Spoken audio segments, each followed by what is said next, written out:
Starting your own practice is hard for many chiropractors. It's riddled with both struggles and successes. But here at the Chiropractic Philanthropist, we make it easy by having chiropreneurs and entrepreneurs share their struggles and lessons learned in life and business so that you don't have to make the same mistakes. And now here's your host, Dr. Ed Osborne.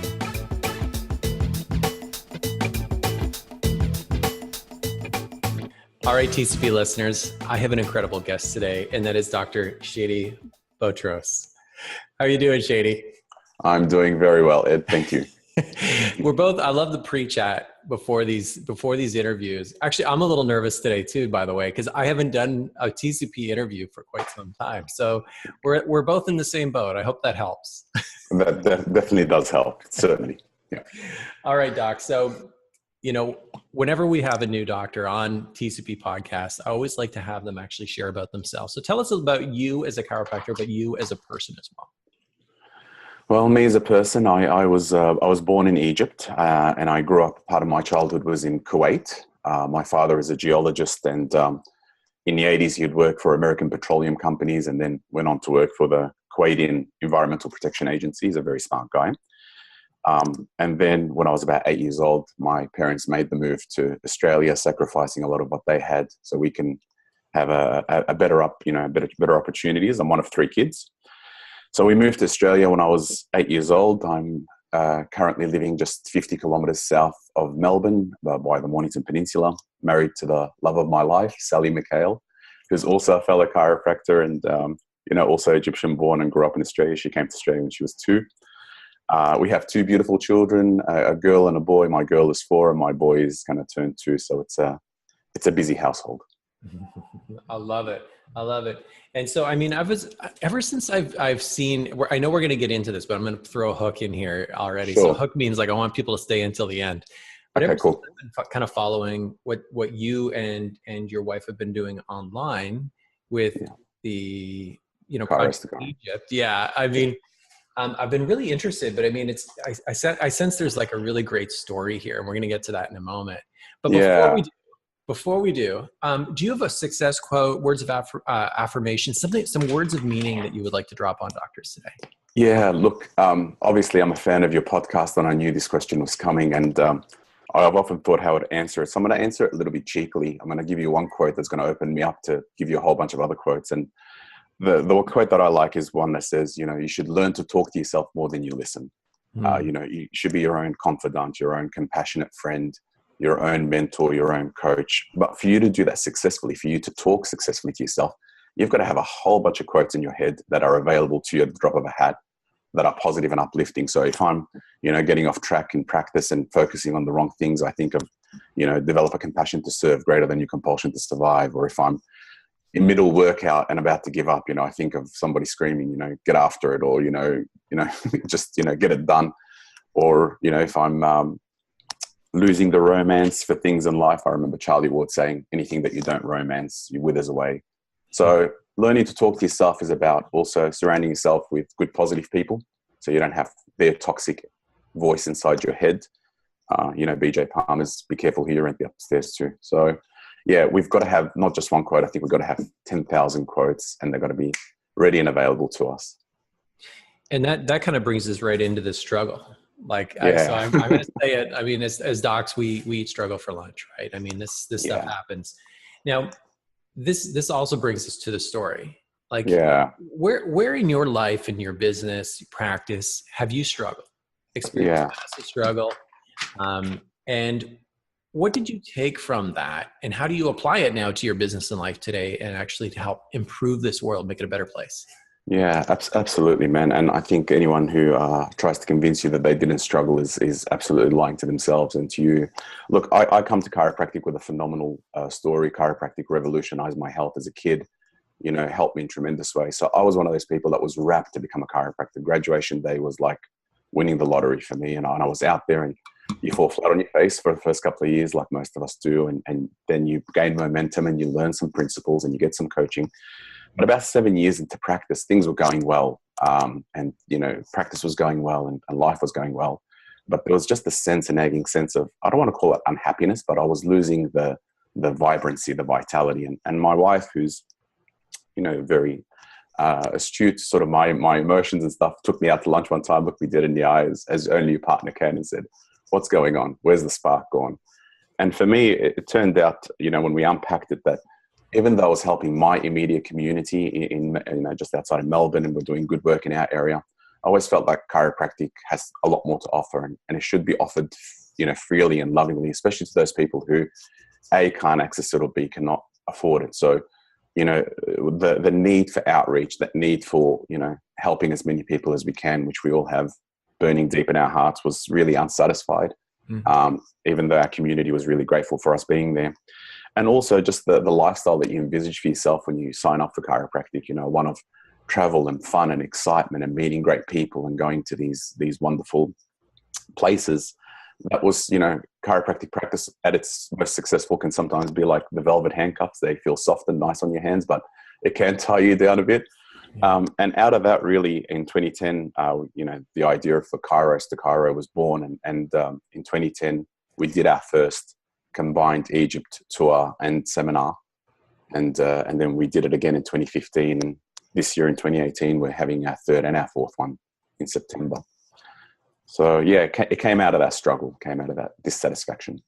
Tell me about that. I mean, tell me, I'm still I told my wife about this. I'm like, okay, there's this, so it's Kairos to Cairo, right? Yeah. So the Kairos is us, is my wife and I. And even though it's saying going to the city Cairo, it's not just the city Cairo. So, every time I introduce myself to somebody as an Egyptian, especially fellow chiropractors, they're all hands on their hearts. "Oh, Egypt, I'd love to go. It's been on my bucket list." And we get that from all friends and from anybody that you introduce yourself to. So we thought, okay, well, we're locals to Egypt. We go to Egypt every few years. We grew up in Egypt, speak the language, have a team on the ground. We still have a house in Egypt. Well, let's take some of these people and show them around. So in 2010, we decided to do a combined chiropractic seminar with a 11-day tour. So the tour is, we start off in Cairo and we spend 3 days there. And this tour, by the way, includes everything, absolutely all entries to all temples, all sites, all internal transfers. So we go to the pyramids, we go to the Sphinx, we go to the old city, we see how the pyramids were built by seeing some preludes to the pyramids of Giza. We go to the bazaars, the souks, you get to taste the food and smell and sight and sounds of Cairo, and we do that for a few days. And that's, where people's minds are blown and, tears roll down the eyes when they see the pyramids because that's been on there, or the Sphinx because that's been on their bucket list. Yeah. And for us, it's sort of really nice because we know the best is yet to come. From there, we take a flight down to Luxor, which is just in the south of Egypt, and we hop on a Nile cruise boat. So it's a really smooth ride on the Nile in these 5-star boats. And then we stop at all the various temples, from the Luxor Temple, Valley of the Kings, Valley of the Queens. We have our own traveling Egyptologist with us who goes with us every step of the way through the Egyptian Museum and all the sites and explaining every single bit of how things were built, the whole dynasty of Egypt. And then once we're done with the Nile cruise, we get down to the south of Aswan. We hop on a small plane and go to Abu Simbel. We do a hot air balloon experience over the Valley of the Kings. Oh my gosh. Yeah. And then it's a small flight to the Red Sea town of Sharm el-Sheikh, which is number 3rd or 4th best site in the world for scuba diving. It's just lounging by the pool, catching some sun, doing some snorkeling, swimming, drinking, having fun. And in and amongst this, we have a chiropractic seminar program for the chiropractors attending. So we've got 2 different streams this year, chiropractic neurology and chiropractic philosophy and marketing. And basically the seminar happens around the trip. So in the morning, when we're having breakfast, we have somebody speak to us a little bit. And in the evening, we do that. And that makes it a business deduction for the registered chiropractors. But everybody who's an Egypt enthusiast is welcome to join. People are bringing their partners and some people are bringing their kids, which is awesome too. And you're still taking applications for this September event too, right? Yeah, that's correct. Yeah. So we've still got space in the first seminar, which happens from the 4th to the 11th of September. Sorry, from the 4th to the 16th of September this year. Which is Neuro on the Nile. We've got David George, who's the developer of FNOR, presenting there, and Duran Linders, who's a chiropractic neurologist, also traveling with us, and we get to hang out with these people. That's cool. And then there's also space in the second seminar, which starts on the 21st of September, And we're going to have Liam Schubel and Judd Negrady. They're both going to be talking about philosophy and marketing and running, multi-volume practices, multiple practices. That's awesome. So you get to hang out with these people and really, it's not just a 2-day thing where you're running in and out and running into people. You get to really develop lifelong friendships while having this mind-blowing experience of seeing sights and sounds that most people couldn't even fathom that they would see. And we're there with you every step of the way. We pick people up from the airport. Basically, that's how much we're there. That's insane. So I was so intrigued when I saw this on social media to begin with. And then after that, when we spoke last week, I'm like, man, this is so cool. And my wife knows I hate to travel. She's like, what Egypt? What? Yeah. But I'm like, no. This is, I don't know what, but there's something that's so, maybe it's romanticized a bit too, but it's just like, it's just a really cool, like you said, kind of bucket list thing, but it's also just a really cool experience. Like it's not a seminar. It's not a conference. No. It's a freaking experience. I love it. I often describe it as an existential trip because we all live in this world. We live in a civilized, cultured world. But if you want to see the birthplace of culture, how it came to be, this is a real, like it's from like Mark Twain says, travel lets you see your place in the world and how much of it, how small of it you occupy. So it's really an existential trip, not just as an Egyptian person, for any person traveling through and going, this is humanity, this is our journey, this is the collective path that we chose and took. And us talking on devices today is a result of something that happened 7,000 years ago, the path that our humanity collectively took. So it's really is mind blowing. And that dawns on people as the trip goes on. And that's why I can never get enough of it, because for me, every time the journey itself brings out different experiences and different points of view for my life. And that's kind of what really intrigued me too about this, and why I'm like, hey man, we have to do this podcast. Yeah, absolutely. More Chiros, because it was like a thing. I felt it. You know what I mean? Like, I feel this. This is so cool. Okay, so let's do this. I mean, so anyone I'll just throw this out there right now. So docs who are listening right now, you can head over to thechiropracticphilanthropist.com. We're actually going to have a webpage dedicated to our discussion today. Also, we are going to have links to any of the resources that also Dr. Shady is dropping, and he's going to drop it right now. So what's the resource you're going to drop right now for docs for this project? Okay, so look, I just want to add one more thing, that even though this is our third and fourth time to do it, this will be the first time that we're adding a mission trip. My wife, who's got the biggest heart in the world, this is her baby, and she's been working tirelessly on this. I cannot commend her enough. But it's going to be the first mission trip of its chiropractic mission trip of its kind in Egypt. So whoever comes with us this year will be on the forefront of that, where we're going to try and get our hands on as many needy people as possible. So look, the tour and the registration is two different fees. So the tour fee, it covers basically absolutely everything from the moment you arrive to Egypt. Like I say, all stay, all transfers, all entries. The registration fee is the registration fee for chiropractors who are going to do the seminar component. And that's normally at $900 US. But for all TCP listeners, we're going to do that at half price for $450. That's so cool. So if you want to come and join us, you'll still have to do the tour component. But when you sign up for the registration part, we'll give you 50% off. And we'll do that for your TCP listeners who are wanting to join us for the tour and the seminar, or just the tour. They can do that as well. But if people also want to stay on for the mission trip, we'd love to get as many hands as possible. Yeah, this is truly like, it's a really cool experience, really cool just project to bring the light of chiropractic to the world. And that's why I love this. Yeah.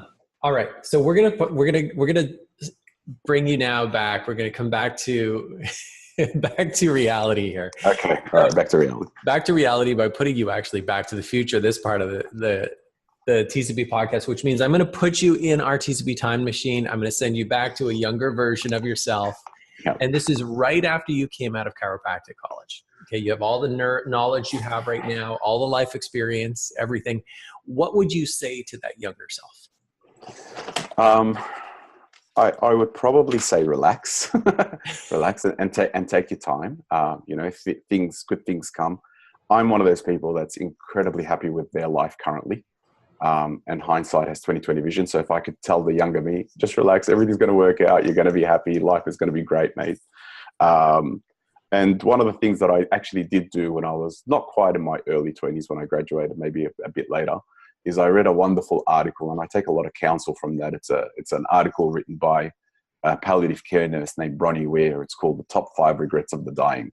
And if there's any 20-something-year-olds out there listening, just type that into Lord Google, just the top 5 regrets of the dying, and you'll get this wonderful blog, and read it and sit there and think about it, and meditate on it, and just reassess your life. I take a lot of counsel from that article. I know it's gone on to become a book as well. So that's a great resource, I think. Thank you. I appreciate that. So again, I'm going to drop that link. It is thechiropracticphilanthropist.com. We'll have a webpage dedicated to our discussion with Dr. Shady today, and we're going to have all the links to the resources he's provided. I'm going to strongly encourage everyone, go and check this out. This isn't a conference. It's not a summit. It's not a meetup. I mean, this is a true experience. And of course, even behind that is just the feeling of bringing the light of chiropractic to, really truly to the world. I want to thank you so much for being on The Chiropractic Philanthropist today. Thank you so much. And I just want to say one last thing. تعالوا معنا شوفوا مصر أم الدنيا, which translates to come with us, see Egypt, birthplace of the world. Beautiful. Thank you for giving back. Thank you so much. So you've heard the struggles, you've heard the successes, and this episode is done. But there's still so much more to come and so much more to learn. Head on over to thechiropracticphilanthropist.com and sign up for our newsletter, where you'll receive free practice building tips and strategies, including how to market your practice with your very own podcast and so much more. Thanks for listening, and we'll see you next time on The Chiropractic Philanthropist.